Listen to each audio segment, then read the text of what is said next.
It's been a very busy 24 hours here at the EBRD's 2013 annual meeting in Istanbul.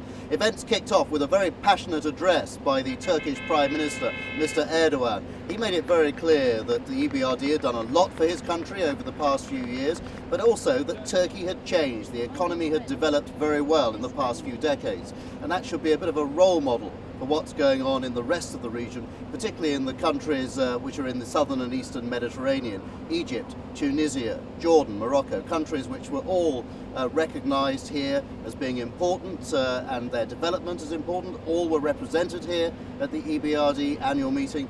And we heard from the Prime Ministers of Egypt, Jordan and Tunisia in particular, and they were saying they felt it was very important they should have a lot of outside development help, that they really needed that to change and to secure the gains that they've made since the Arab Spring and the Arab Awakening.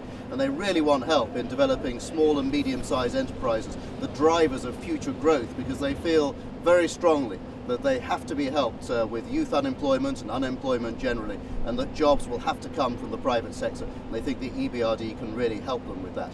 Back in the EBRD's traditional region, in the former communist world, there was a lot of discussion about what needs to be done to get countries reforming and to get more growth. And this on a day when the EBRD's own growth forecasts for many countries of operations were downgraded and show that growth is slipping again.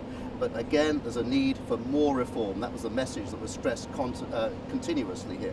What we also heard was a great deal about the law in many countries in our regions and what needs to be done to improve it, to improve the business climate. And we heard from Egyptians in one session, and they said, again, very, very clearly, that they believe there was more need for public and private partnerships and laws to be changed, that they were looking towards Europe for inspiration, just as the countries of the former communist East have done in the past. Not to become members of the European Union. These countries in the southern and eastern Mediterranean don't want that, but they do see Europe as somewhere that they can learn from. Oh, and there was a good tip as well. Remember, the whole EBRD meeting here is about innovating for growth. There was a tip from Israel as to what to do if you want to be a top innovator, a top innovating economy.